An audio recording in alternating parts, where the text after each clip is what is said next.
اب میں اگلے جہان جانے والی ہوں، لیکن میرے مرنے سے پہلے تم سے ایک وعدہ لینا چاہتی ہوں۔ میرا ایک کام ہے، وہ آپ کریں گے؟ اس کے اس طرح کے سوال پر میں نے غور کر دیکھا کہ اس کے پہلے اور ابھی بات کرنے میں بڑا فرق ہے۔ جو بات کر رہی تھی وہ بالکل صحیح دماغ والے لوگوں کی طرح تھی۔ میں نے اس سے کہا کہ ہاں بتاؤ، پھر آنکھوں میں آنسو لا کر رضائی کے نیچے سے ایک سونے کا ہار نکالا جس میں ایک لاکٹ بھی لگا ہوا تھا، مجھے دیا۔ میں سونے کا ہار دیکھ کر پریشان ہو گیا، کیونکہ ایسی قیمتی چیزیں مریضوں سے لے کر ہم اپنے دفتر میں رکھتے ہیں اور رجسٹر میں اس کا اندراج کرتے ہیں، پھر یا تو ہسپتال سے نکلتے وقت مریض کو دیتے ہیں یا مریض کے مر جانے کی صورت میں اس کے رشتہ داروں کو دے دیتے ہیں۔ ہار مجھے دیتے ہوئے کہا کہ وعدہ کرو جہاں میں کہوں گی وہاں پہنچاؤ گے۔ میں نے اس سے وعدہ کیا اور دلجوئی کی کہ جہاں کہو گی پہنچا آؤں گا۔ تسلی دینے کے بعد کچھ دیر مجھے گھورتی رہی، بالآخر دل تھام کر مجھے کہا، ڈاکٹر صاحب، جس جج نے میرے خون کا مقدمہ چلایا تھا اسے یہ ہار دے دینا، لیکن کسی دوسرے کو بالکل یہ نہ بتانا کہ یہ ہار میں نے آپ کو دیا ہے۔ مجھے معلوم نہیں کہ جج صاحب کا نام اس وقت کیا ہے، اگر پوچھے تو کہنا کہ یہ ہار رادھا نے دیا ہے۔ اس کی یہ باتیں سن کر میں مزید حیران ہوا اور گھور کر دیکھنے لگا، کیا پتہ پاگل پنے کی وجہ سے اس طرح کی باتیں کر رہی ہو۔ مجھے اس کی آنکھ اور انداز سے ایسی کوئی بات نظر نہیں آئی۔ آخر کار میں نے پوچھا، رادھا کون ہے؟ یہ سن کر اس کی آنکھوں میں پانی آ گیا اور گلو گیر ہو کر کہنے لگی کہ ڈاکٹر صاحب، رضیہ ہی تو وہ بدنصیب رادھا ہے۔ یہاں میرے دل میں خیال آیا کہ بالکل رضیہ ہی رادھا ہوگی، کیونکہ اس کی آواز بدل گئی تھی، مسلمانوں جیسی نہیں بلکہ ہندوؤں جیسی تھی۔ اس کے باوجود میں نے اس سے پوچھا، وہ کیسے؟ اس پر اس نے کہا کہ کیا تم اس دکھیاری کی آپ بیتی سننا چاہتے ہو؟ مرنا تو ویسے بھی ہے، چلو ٹھیک ہے سن لو، لیکن جج کے علاوہ دوسرے کسی کو بھی نہ سنانا۔ میں گوبند رام افریقہ والے کی بیٹی ہوں، ابھی 12 سال کی ہی تھی کہ میری شادی ہو گئی۔ مجھ پر بھگوان کا ایسا عذاب نازل ہوا کہ میرے نصیب بکھر گئے۔ 3 مہینوں کے اندر اندر میرے شوہر کا انتقال ہو گیا اور میں بیوہ ہو گئی۔ میرے سہاگ کی چوڑیاں توڑ دی گئیں اور میں میکے چلی آئی، لیکن یہاں بھی مجھے سب منحوس سمجھتے رہے۔ نہ جانے پچھلے جنم میں میرے کون سے ایسے گناہ تھے جس کی سزا بھگت رہی تھی۔ 2-3 سال یوں ہی دکھوں میں گزرے، سارے گھر کا کام کاج کرتی رہی۔ ابھی مشکل 15 سال کی عمر کو پہنچی تھی کہ محلے کا ایک لڑکا ہمیشہ مجھ سے چھیڑ چھاڑ کرتے ہوئے گزر جاتا، جیسا اکثر کالج کے لڑکوں کا مزاج ہوتا ہے۔ میں خاموش ہو جاتی، البتہ مجھے دل میں بہت غصہ آتا، میں بھی آخر انسان تھی۔ اس کی باتوں نے میرے دل پر اثر کیا، میرا دل خود بخود اس کی طرف کھینچا چلا جاتا اور آخر کار میرا دل اس سے اٹک گیا۔ چھٹیاں آنے لگی، دن بدن میرا اس سے تعلق بڑھتا گیا۔ گھر میں لان تان نے میرا دل توڑ دیا تھا۔ اس میں میرا کیا قصور تھا جو سب میرے سے نفرت کر رہے تھے؟ میری زندگی جانوروں سے بھی بدتر تھی۔ کیا میں انسان نہیں تھی؟ کیا ماتا پتا کے دل میں میرا دل جتنا بھی پریم نہیں رہا تھا؟ وہ بھائی بہنیں جن کے ساتھ کھیل کود کر بڑی ہوئی تھی، ان کے پریت کا کنول بھی مرجھا گیا تھا۔ گھر کے افراد کا یہ رویہ دیکھ کر میں بغاوت پر اتر آئی اور گھر کے دکھوں نے مجھے مجبور کیا۔ آخر کار میں سندر کے ساتھ ایک رات بھاگ گئی، کراچی پہنچ کر سانس لی اور وہاں چھپ کر رہنے لگے۔ میرے خیال میں ہم 6 مہینے ساتھ تھے۔ پریت اور پیار کے زمانے میں سندر نے مجھے یہ ہار بنوا کر دیا تھا جو ہمارے پیار کی نشانی ہے۔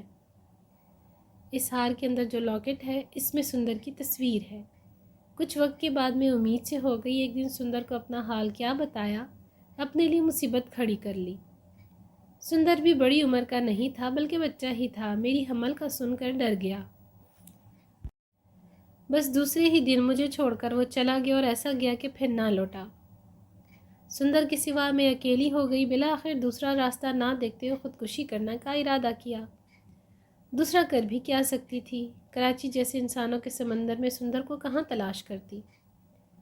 گھر سے تھوڑا بھی باہر نکلتی تو اجنبی آنکھوں میں آتی تھی۔ مجھے جوان اور خوبصورت دیکھ کر لوفروں نے تنگ کرنا شروع کیا۔ معلوم نہیں انہیں کہاں سے شک ہو گیا کہ میں گھر سے بھاگ کر آئی ہوں۔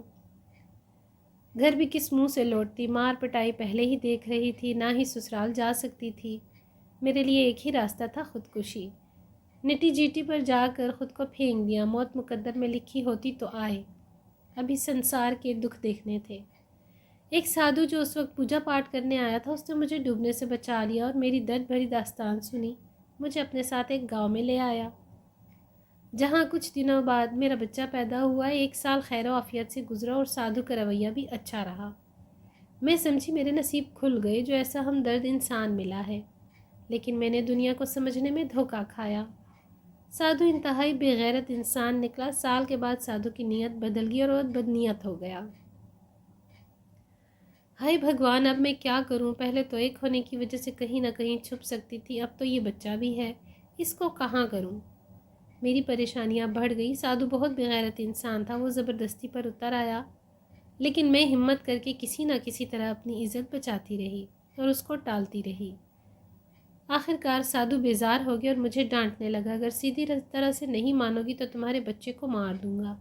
میں سمجھی کہ سادھو مجھے ڈرا کر اپنا مطلب پورا کرنا چاہتا ہے، اس وجہ سے میں نے اس کی دھمکی کی کوئی پرواہ نہیں کی۔ لیکن ایک رات کہیں سے شراب پی کر آیا، جس کی وجہ سے زور زبردستی کرنے لگا، لیکن میں نے بھی خونی شیرنی کی طرح مقابلہ کیا۔ اپنی خواہش کو پورا نہ ہوتے دیکھ کر میرے دودھ پیتے بچے کا گلا دبا کر مار دیا۔ بھلا ایسی حالت میں غریب اس کا کیا کر لیتی؟ سادھو کی آنکھوں میں خون دیکھ کر میں ڈر گئی۔ مجھے بات کا علم نہیں کیا ہوا، اتنا یاد ہے کہ وہاں ایک لوہے کی راڈ رکھی ہوئی تھی، جس کو اٹھاتے ہی سادھو کی کنپٹی پہ میں نے دے مارا۔ سادھو اٹھا، لیکن چکر کھا کر زمین پر گر پڑا۔ میں گھر سے ننگے پاؤں نکل گئی۔ پیچھے کیا ہوا مجھے معلوم نہیں۔ میں بھٹکتی ہوئی حیدرآباد پہنچی۔ اسٹیشن سے اتر کر ٹانگے میں بیٹھی اور ٹانگے والے کو کہا کہ رامی بائی سخی پیر والی کے گھر لے جانے کو کہا۔ حیدرآباد میں رامی بائی کو جانتی تھی۔ اس عورت کا ہندوؤں کے گھر میں آنا جانا تھا، کیونکہ اس کا کام ہی ایسا تھا کہ لوگوں میں رشتہ داریاں اور شادیاں کروانا۔ ٹانگے والا تھوڑا شکی مزاج تھا، اس وجہ سے یا مجھے بغیر سامان اور بغیر مرد کے دیکھ کر مجھے گھورا اور ٹانگا ایسی جگہ لے آیا کہ میں پھر ایک بدماش کے ہتھے چڑھ گئی، جس نے مجھے ایک چکلے میں لا ڈالا، جہاں میں نے گلوکاری اور ناچنا سیکھ کر اپنا پیٹ پالنے لگی۔ اس طرح 10 سال گزر گئے۔ ایک دن وہ پہلا سادھو کراچی والا گانا سننے آ گیا اور مجھے دیکھ کر بہت حیران ہوا۔ بس اسی دن سے اس کا میرے پاس آنا جانا لگا رہا۔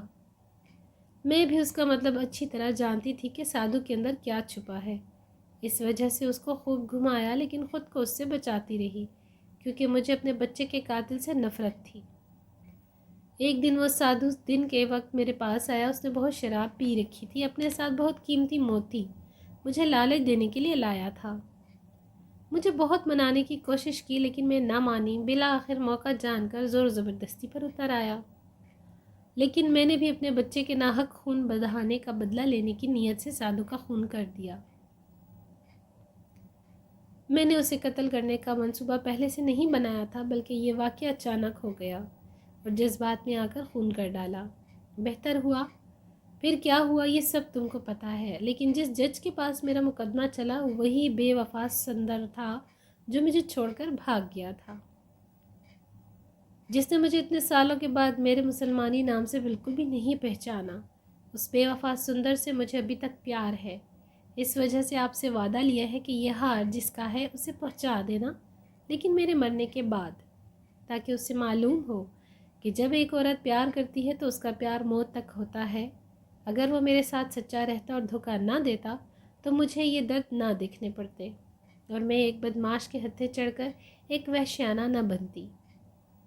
ڈاکٹر صاحب، اگر یہ ہار پہنچا دو گے تو مجھ پر بہت بڑی مہربانی کر پاؤ گے۔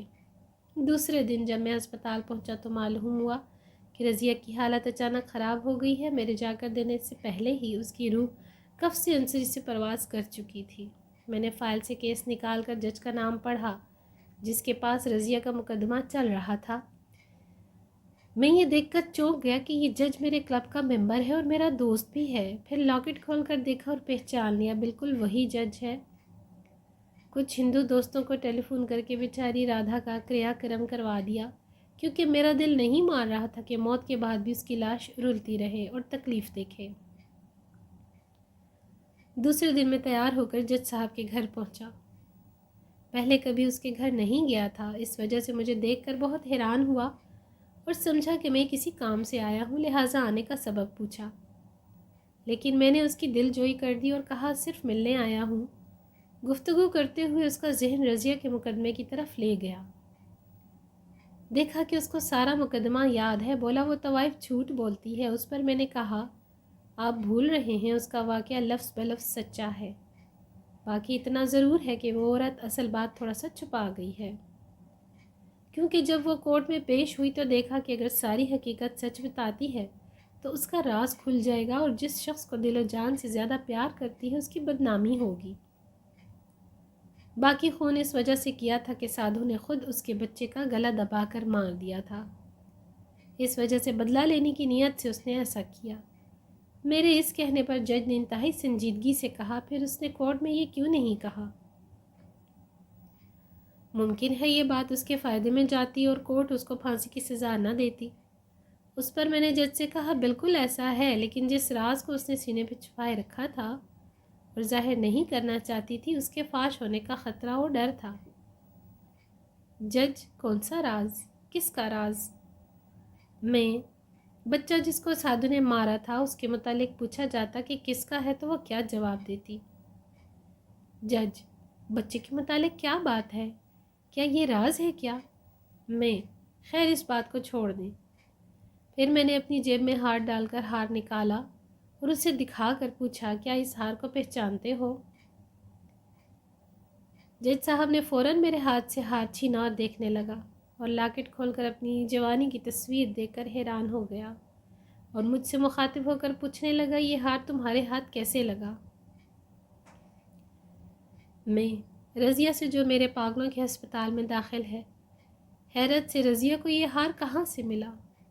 میں آپ ہی نے تو رضیہ کو دیا تھا۔ جج مزید حیرت سے میں نے رضیہ کو دیا تھا؟ یہ کیسے ہو سکتا ہے؟ آپ کیا کہہ رہے ہیں؟ پھر میں نے جج صاحب کو ساری کہانی جو رادہ سے سنی تھی لفظ بلفظ سنائی۔ جج صاحب اپنے دونوں ہاتھ سر پر رکھ کر گہری سوچ میں ڈوب گیا، پھر کہا یار میں رادھا کو دیکھنا چاہتا ہوں، کل تمہارے ساتھ ہسپتال چلوں گا۔